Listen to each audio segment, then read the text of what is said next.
Sociedade significa você ser o protótipo do consumismo, porque você pode consumir todos os artigos circulantes na sociedade de consumo. Uma vez que o idoso, ele perde força, ele se retrai, consequentemente perde interesse de consumo, este não representa mais, não encarna mais aquele protótipo que a sociedade de consumo precisa para a sua sobrevivência capitalista. Aí descarta. Automaticamente ele sofre restrição social. Mas existem fatores intrapsíquicos que também colaboram para isto, porque há uma perda cognitiva natural no idoso. Há uma perda de vitalidade biológica também no idoso.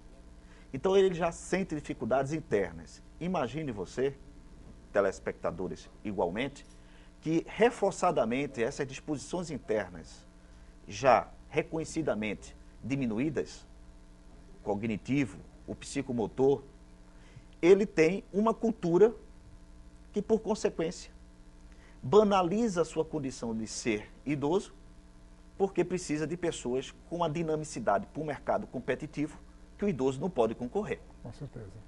Então, isto, e eu pesquisando, encontrei um filósofo autor muito produtivo, alemão, que desencarnou em 1993, o Norbert Elias, que eu sugiro como leitura de referência, em que ele monta nas suas pesquisas bibliográficas o conceito de morte social do idoso, em cima justamente daquilo que eu acho que a doutrina espírita pode colaborar muito para a desmistificação, que é o conceito de morte.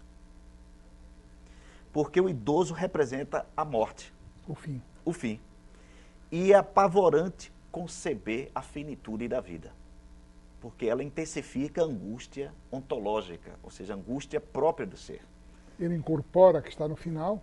E, naturalmente, nós não precisamos de pessoas que nos lembrem ou ressuscitem-nos na lembrança o inevitável. Então, abominam, porque ele vai provocar esse mal-estar, ou intensificar esse mal-estar. Então, nós não temos interesse de pessoas que nos lembrem que a vida tem fim. A ciência luta para quê? Para a longevidade, que é uma forma de conceber imortalidade no corpo, frente ao desespero, a uma mortalidade suposta do espírito ou da consciência. Spencer Júnior, o tempo voa quando o assunto é assim fantástico. Eu vou pedir licença só um minutinho, que nós vamos viver um momento cultural e nós voltaremos já já falando sobre demências em geral e a morte social do idoso, um tema fabuloso. Lembrando que o telefone do GIAP é o 34621785, o e-mail do nosso programa amoroproximo@giapnet.org e nós voltaremos já já com o professor psicólogo Spencer Júnior falando sobre demências em geral e a morte social do idoso. Fiquem agora com essa mensagem, nós voltaremos já já. Obrigado. Espiritismo. O Espiritismo é a ilha da bonança, no oceano de lágrima e dor, onde o homem cansado e sofredor encontra o porto amigo da esperança. Porto claro e feliz, onde a alma alcança os tesouros da fé, de crença e amor, sob as bênçãos divinas do Senhor, e onde a vida decorre calma e mansa. É na doutrina da fraternidade que o coração de toda a humanidade há de alcançar mais vida, paz e luz.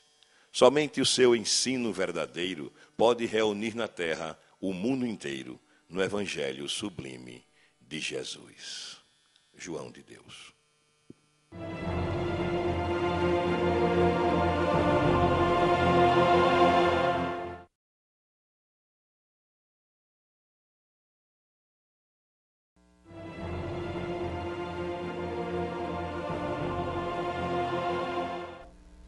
Minhas amigas e meus amigos, de volta com o programa Amor ao Próximo, uma visão espírita na tarde desta terça-feira, conversando com o professor da UPE, psicólogo Spencer Júnior. Estamos iniciando a segunda parte do programa. Spencer, memória e demência. É uma relação muito intestina, digamos, né? Muito próxima. Aliás, é impossível falar em demência sem falar em memória, porque demência implica em perda de memória substancialmente. Mas antes eu queria capitular um outro elemento importante na demência, que eu falei da demência de Alzheimer, a demência vascular, existe também a demência de Huntington.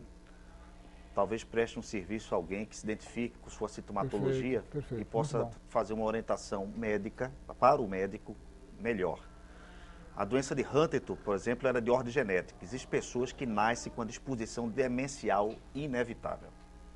Estas pessoas têm, digamos, um desvio autossômico dominante, porque na estrutura de Mendel, que foi o grande geneticista do século XVIII, para ele, se você tem pais com genes defeituosos específicos, você terá 50% de chances, pela hereditariedade, de ter a mesma doença. Então, existe a demência de Huntington, que é aquela que você chega aos 40 anos com perda de memória, inevitavelmente, não por origem cerebrovascular e nem tipo Alzheimer, porque Alzheimer acomete pessoas a partir dos 55 anos. Rarissimamente, só tem na literatura científica 2 casos de pessoas com Alzheimer entre 50 e 55 anos. Então, a doença de Huntington seria uma terceira categoria. No que tange a memória e demência, a gente percebe que a